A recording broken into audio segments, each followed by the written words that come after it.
അതുകൊണ്ട് തന്നെ അവൾ മുഖം വീർപ്പിച്ചിരിക്കുമ്പോഴാണ് ബാഗും എടുത്തുകൊണ്ട് സായുവും ചന്തുവും അവിടേക്ക് ഇറങ്ങി വരുന്നത്. അല്ല മക്കളെ, നിങ്ങൾ എങ്ങോട്ടാ ബാഗുമൊക്കെയായി? ഹേമ വേഗത്തിൽ തന്നെ സെറ്റിയിൽ നിന്ന് എഴുന്നേറ്റ് അവർക്കടുത്തേക്ക് പോയി. എന്താ സായു ഇതൊക്കെ? ഞാനും ചന്തവും ഇവിടെ നിന്ന് താമസം മാറ്റിയ അമ്മേ. പൂജ പറഞ്ഞത് അമ്മയും കേട്ടതല്ലേ. ഞങ്ങളെയാണ് അവൾ ടാർഗറ്റ് ചെയ്യുന്നത്. അത് മാത്രമല്ല, എനിക്കെന്താ ഈ വീട്ടിൽ അവകാശം? ഞാനതുകൊണ്ട് സായുവിൻ്റെയും ചന്തുവിൻ്റെയും ഈ കാട്ടിക്കൂട്ടലുകളൊക്കെ കണ്ട് പുച്ഛിക്കുന്നതല്ലാതെ പൂജ അങ്ങോട്ട് നോക്കിയത് പോലുമില്ല. സായു മോളെ. ആൻറ്റി ഇനി ഒന്നും പറയണ്ട. ഞങ്ങൾ എന്തായാലും ഇറങ്ങാൻ തന്നെ തീരുമാനിച്ചു. രണ്ടുപേർക്കും ആത്മാഭിമാനമുണ്ട്. അതാർക്കും പണയം വെച്ച് ഇവിടെ നിൽക്കാൻ പറ്റില്ല. മോളെ ചന്തു നീയും? അതെ ആൻറ്റി, ഞങ്ങൾക്കിനിയും ഇവിടെ നിന്ന് നാണം കെടാൻ വയ്യ. അല്ല മോളെ, പൂജമോൾ ഇങ്ങനെ പറഞ്ഞു എന്ന് കരുതി ഞങ്ങൾ ആരും അങ്ങനെയൊന്നും ചിന്തിച്ചിട്ട് പോലുമില്ല. നിങ്ങളെ രണ്ടിനെയും സ്വന്തം മക്കളായിട്ടാണ് ഞങ്ങൾ കാണുന്നത്. അല്ലെങ്കിൽ മോള് ആരോട് വേണമെങ്കിലും ചോദിച്ചു നോക്ക്. അതുകൊണ്ട് എൻ്റെ മക്കൾ എങ്ങോട്ടും പോകണ്ട. അതിൻ്റെ ആവശ്യമില്ല. നീ അങ്ങനെ പറഞ്ഞു കൊടുക്ക് ഗായത്രി. ആ തെരുവിൽ നിന്ന് വന്നവളെ പോലെയാണോ എൻ്റെ മോളും ചന്തുമോളും? അവരെ രണ്ടുപേരെയും കുടുംബത്തിൽ പിറന്നവരല്ലേ. കുടുംബത്തിൽ പിറന്നതാണോ വളർത്തിയതാണോ എന്നൊന്നും അല്ല വലിയ കാര്യം ഹേമേടത്തി. മനുഷ്യനോട് സ്നേഹത്തോടെയും കരുണയോടെയും പെരുമാറാൻ അറിയുമോ? കളങ്കമില്ലാത്ത ഹൃദയമുണ്ടോ? അത് മാത്രം മതി. എൻ്റെ നോട്ടത്തിൽ ജാനുമോൾക്ക് അതുണ്ട്. ഡയാന ഹേമയുടെയും ഗായത്രിയുടെയും സംസാരം അവിടെ വെച്ച് നിർത്തിച്ചു. സായുവും ചന്തവും പോയേ തീരൂ എന്ന ഒറ്റക്കാലിൽ തപസ്സു നിൽക്കുമ്പോഴാണ് ഡയാനയുടെ ഫോൺ ശബ്ദിച്ചു തുടങ്ങിയത്. അതിൽ തെളിഞ്ഞു വന്ന പേര് കണ്ട എല്ലാവരും ഒരു നിമിഷം നിശബ്ദരാവുക തന്നെ ചെയ്തു. ഡയാന പിന്നെ ആരെയും നോക്കിയില്ല. ഫോൺ അറ്റൻഡ് ചെയ്ത് ചെവിയോട് ചേർത്തു. ഹലോ. ഹലോ, ജാനി എൻ്റെ കൂടെ ഉണ്ട്. ഞങ്ങൾ വേഗം എത്തും. നിർമ്മലടത്തിയോട് വീഡിയോ കോൾ ചെയ്യാൻ പറഞ്ഞേക്കാം.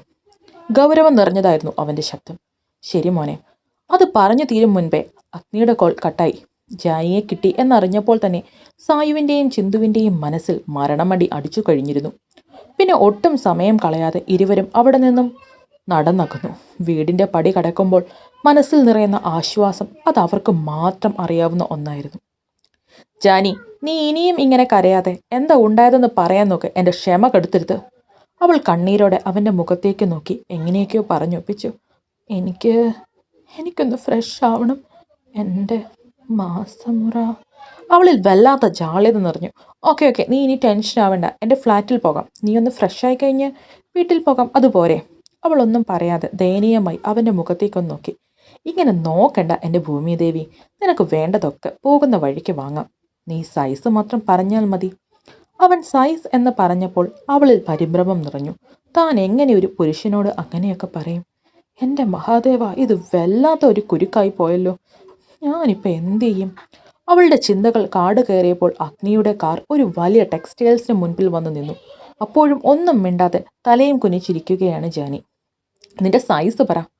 അവൾ അവനെയൊന്ന് നോക്കി അതിലും വേഗം മുഖം താഴ്ത്തി. ദേ പെണ്ണെ, നീ പറയാതെ എനിക്ക് നിന്റെ സൈസ് അറിയില്ല. നീ പറയാതെ ഞാൻ അറിയണമെങ്കിൽ നമ്മുടെ ഫസ്റ്റ് നൈറ്റ് കഴിയണം. ഒരു വശ്യമായ നോട്ടത്തോടെ അവൻ നോക്കി. അതുകൊണ്ട് എൻ്റെ ഭാര്യ തൽക്കാലം പറയാൻ നോക്ക്. നമുക്ക് ചെന്നിട്ടേ വേറെ ഒത്തിരി കാര്യങ്ങളുള്ളതാ.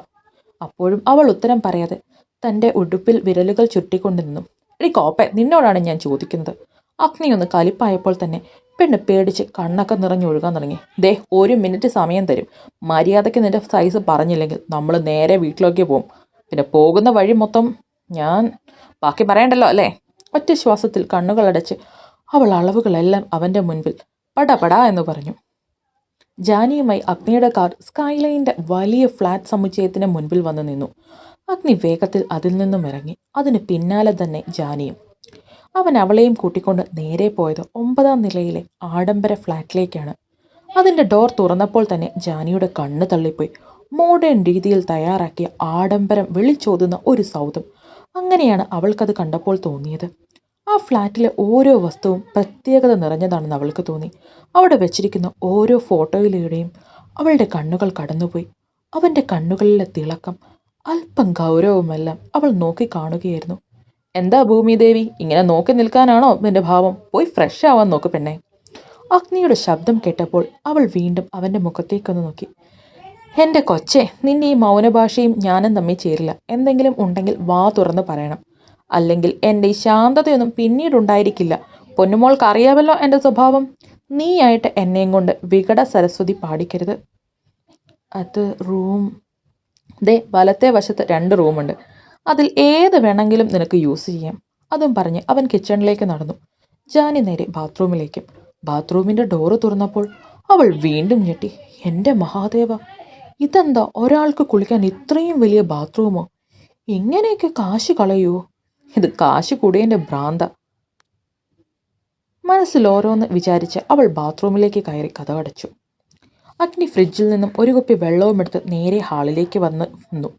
അവിടെ ഇരുന്നു ആ വെള്ളവും കുടിച്ച് സെറ്റിയിലേക്ക് അങ്ങനെ മലർന്നു കിടന്നപ്പോൾ അവൻ്റെ മനസ്സിൽ നിറയെ ഭൂമിദേവിയുടെ മുഖം മാത്രമായിരുന്നു.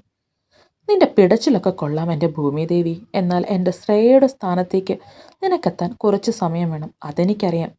എന്നെപ്പോലെ ഒരു ഒറ്റയാനെ സഹിക്കാൻ നിന്നെപ്പോലൊരു കുഞ്ഞിപ്പെണ്ണിനാകുമോ എൻ്റെ ഭൂമിദേവി? ഞാൻ ഇന്ന് അറിഞ്ഞതടി ഭൂമിദേവി, നമ്മുടെ മോൾക്ക് നീ എത്ര ഇമ്പോർട്ടൻ്റ് ആണെന്ന്. അതൊക്കെ പോട്ടെ, ഈ ഒറ്റയാൻ്റെ മനസ്സിൽ നീ എപ്പോഴാടി ഭൂമിദേവി കുടിയിരിക്കാൻ തുടങ്ങിയത്? നിന്റെ ഒപ്പം വേറൊരുത്തൻ്റെ പേര് കേട്ടപ്പോൾ സഹിച്ചില്ലടി എനിക്ക്. നീ എൻ്റേതല്ലേ? എത്രയൊക്കെ ഞാൻ അകറ്റി നിർത്തിയാലും ഇന്നല്ലെങ്കിൽ നാളെ എൻ്റെ ചൂടിൽ, എൻ്റെ സ്നേഹത്തിൽ നീ വരും. ഇപ്പോൾ വന്നതുപോലെ. ഇനി സത്യമെല്ലാം നിന്റെ ഈ അഗ്നി കണ്ടെത്തും. എൻ്റെ ഭൂമിദേവിയെ അഗ്നിപൂജ നടത്തി എല്ലാവരുടെയും മുമ്പിൽ ദേവമംഗലത്തിലെ ദേവിയായി വാഴിക്കും ഈ അഗ്നി. അതുവരെ എത്താൻ എൻ്റെ ഭൂമിദേവിയുടെ പിടച്ചൽ അനുവദിക്കുമോ എൻ്റെ കൃഷ്ണ? മനസ്സിൽ അത് പറഞ്ഞ് അവൻ പതിയെ മീശയൊന്ന് പിരിച്ചു വെച്ചു. നിന്റെ ആ ഉണ്ട കണ്ണുണ്ടല്ലോ, അതിങ്ങനെ നോക്കുമ്പോൾ ഉണ്ടല്ലോ. വേണ്ട, ഇനിയും ഇതൊക്കെ ആലോചിച്ചാലേ എൻ്റെ കൊച്ചു താങ്ങില്ല. അതുകൊണ്ട് ആഞ്ജനേയ സ്വാമി തന്നെ തുണ. അഗ്നിയുടെ ആലോചനകൾ അങ്ങനെ പല വഴി പോകുമ്പോഴാണ് അവൻ്റെ ഫോണിൽ വീഡിയോ കോൾ വരുന്നത്. ഹലോ രുദ്രക്കുട്ടി, നിന്റെ അമ്മച്ചി ഭൂമിദേവിയെ ഈ ആസുരൻ കണ്ടുപിടിച്ചിട്ടോ. അമ്മ അവിടെ അച്ചായി. ആഹാ, എൻ്റെ കൊച്ചിന് അവളെ മാത്രം കണ്ടാൽ മതിയോ രുദ്രക്കൊച്ചേ? പോടാ അച്ചായി. അപ്പനും മകളും കൂടെ സംസാരിച്ചു കൊണ്ടിരുന്നപ്പോഴാണ് ജാനി കുളി കഴിഞ്ഞ് ഇറങ്ങി വന്നത്. അവളുടെ ആ രൂപം കണ്ട് വായും പൊളിച്ചിരുന്നു പോയി. കറുത്ത കളറിലെ ബ്ലൗസും മഞ്ഞ കളറിലെ പാവാടയുമാണ് പെണ്ണിൻ്റെ വേഷം. ബ്ലൗസ് പുതിയ മോഡേൺ ആയതുകൊണ്ട് തന്നെ ഇറക്കം കുറവായിരുന്നു. ബ്ലൗസിനും പാവാടയ്ക്കുമിടയിൽ പെണ്ണിൻ്റെ ഒതുങ്ങിയ ആലില വയർ വ്യക്തമായി കാണാമായിരുന്നു. അത് കാണാതിരിക്കാൻ വേണ്ടി പാവാട മുകളിലേക്ക് ഉയർത്തിയാണ് അവൾ ഉടുത്തിരിക്കുന്നത്. അതിനിടയിൽ തലമുടിയിൽ കെട്ടാൻ വേണ്ടി കൈകൾ ഉയർത്തുമ്പോൾ കൃത്യമായി പാവാട താഴുകയും ആ വയർ കാണാൻ കഴിയുകയും ചെയ്യുന്നുണ്ടായിരുന്നു. എൻ്റെ ആഞ്ജനേയ സ്വാമി, നീ എൻ്റെ പ്രാർത്ഥന കേൾക്കില്ലല്ലേ? എൻ്റെ കൺട്രോൾ കളയാൻ ദൈവങ്ങൾക്കൊക്കെ വേറെ പണിയില്ലേ എൻ്റെ മഹാദേവ? അഗ്നിയുടെ നോട്ടം എത്ര വേണ്ടെന്ന് വെച്ചിട്ടും ജാനിയിൽ തന്നെ തങ്ങി നിൽക്കുകയായിരുന്നു. അവൾ തന്നിൽ നിന്നും മറച്ചു പിടിക്കാൻ ശ്രമിക്കുന്ന ആ കുഞ്ഞു വയർ കാണാൻ അവൻ്റെ ഉള്ളിൽ ഒരു കൊതി നിറഞ്ഞു തുടങ്ങി. അവൻ്റെ നോട്ടം താങ്ങാൻ ജാനിക്കൊട്ടും സാധിക്കുന്നുണ്ടായിരുന്നില്ല. അതുകൊണ്ട് തന്നെ അവൾ അവനെ നോക്കാതെ നിലത്തേക്ക് നോക്കിയാണ് നിന്നത്. ഇതെന്താ മഹാദേവ, ഇദ്ദേഹത്തിൻ്റെ നോട്ടത്തിന് ഒരു വശപിശക്? ഇനി പറഞ്ഞതുപോലെ എന്നെ എന്തെങ്കിലും ചെയ്യാൻ പോവാണോ? അതാലോചിച്ചപ്പോൾ തന്നെ അവളുടെ ശരീരത്തിലൂടെ ഒരു വിറയൽ കടന്നുപോയി. തൻ്റെ ശരീരം തളർന്നു തുടങ്ങുന്നുണ്ടെന്ന് ജാനിക്ക് തോന്നി. എന്നാൽ രുദ്രയുടെ ശബ്ദം കേട്ടപ്പോഴാണ് അവളോടൊന്ന് സംസാരിച്ചാൽ മതി എന്ന് മാത്രമേ അവളുടെ മനസ്സിൽ തോന്നിയുള്ളൂ. ജാനി തനിക്ക് കഴിയുന്നത് പോലെ ടോപ്പ് താഴേക്ക് വലിക്കാനും പാവാട മുകളിലേക്ക് ഉയർത്താനും ഒക്കെ ശ്രമിക്കുന്നുണ്ട്. എൻ്റെ മഹാദേവ, എൻ്റെ ഭൂമിദേവിക്ക് ഇത്രയ്ക്ക് ഭംഗിയുണ്ടായിരുന്നു. ഇതുവരെ ഞാൻ കണ്ടിട്ടില്ലല്ലോ ഇവളുടെ ഈ സൗന്ദര്യമൊന്നും. ഇങ്ങനെ പെണ്ണിൻ്റെ മൊഞ്ച് കൂടി വന്നാൽ അവൾക്ക് അടുത്ത ട്രോഫി കൂടെ ഞാൻ കൊടുക്കും. ഒരു കള്ളച്ചിരിയോടെ അത് ഓർത്തുകൊണ്ട് അവൻ അവളെ അന്തം വിട്ടങ്ങ് നോക്കുന്നു. അച്ചായി, എടാ അച്ചായി. രുദ്രയുടെ ശബ്ദമാണ് ഇരുവരുടെയും ചിന്തകൾ അവസാനിപ്പിച്ചത്. അഗ്നി വീണ്ടും സംസാരിക്കാൻ തുടങ്ങി. അതിനൊപ്പം തന്നെ കസേരയിൽ നിന്നും എഴുന്നേറ്റ് ഫോണുമായി അവൾക്കടുത്തേക്ക് നടന്നു. അമ്മേ. ആ ഒരു വിളി മാത്രം മതിയായിരുന്നു ജാനിക്ക്. രുദ്ര എന്ന ലോകത്തേക്ക് മാത്രമായി ഒതുങ്ങാൻ. അവർ അമ്മയും മകളുമായി സംസാരിച്ചു തുടങ്ങിയപ്പോൾ അഗ്നിക്കുള്ള ഫ്രീ ഷോ അവിടെ ആരംഭിച്ചു. ചുറ്റും നടക്കുന്നതെല്ലാം വിസ്മരിച്ച് ജാനി രുദ്രയോട് മാത്രമായി സംസാരിക്കാൻ തുടങ്ങിയപ്പോൾ അഗ്നി നോക്കുകയായിരുന്നു ജാനിയുടെ കുഞ്ഞു വയറിലേക്കും ആ വയറിലെ നേർത്ത സ്വർണ്ണ രോമങ്ങളിലേക്കും അതിനെല്ലാം നടുവിലായുള്ള ആ കുഞ്ഞു ഗർത്തത്തിലേക്കും. ഈ ലോകത്തിൽ നിന്നെ ഞാൻ ഈ മുറിക്ക് പുറത്തിറക്കില്ല മോളെ ഭൂമിദേവി എന്നും പറഞ്ഞ് അഗ്നി നോട്ടം അവസാനിപ്പിച്ച് അകത്തുള്ള മുറിയിലേക്ക് കയറി അലമാരകളെല്ലാം വലിച്ചു തുറക്കാൻ തുടങ്ങി. അമ്മയുടെ ചക്കര എന്തിനാ ഇങ്ങനെ കരയുന്നേ? അമ്മ വേഗം അങ്ങ് വരുമല്ലോ. വരുവോ? വരുമട കണ്ണ, അമ്മ വേഗം വാ. പൊന്നിവിടെ ഇരിക്കാവേ. ആയിക്കോട്ടെ ചക്കരെ, അമ്മ വേഗം വരാം. ഫോൺ കോൾ അവസാനിപ്പിക്കുന്ന നേരത്താണ് ജാനിയുടെ ഇടുപ്പിൽ ഒരു കൈ മുറുകിയത്. എന്താണ് സംഭവിക്കുന്നതെന്ന് ചിന്തിക്കുന്നതിനിടയിൽ തന്നെ അവളുടെ ശരീരത്തിൽ കൂടെ ആ കൈ ഇഴഞ്ഞു കയറി. ആ കൈകളുടെ ചലനത്തിൽ ശബ്ദിക്കാൻ പോലും കഴിയാതെ ജാനി അങ്ങനെ നിന്നുപോയി.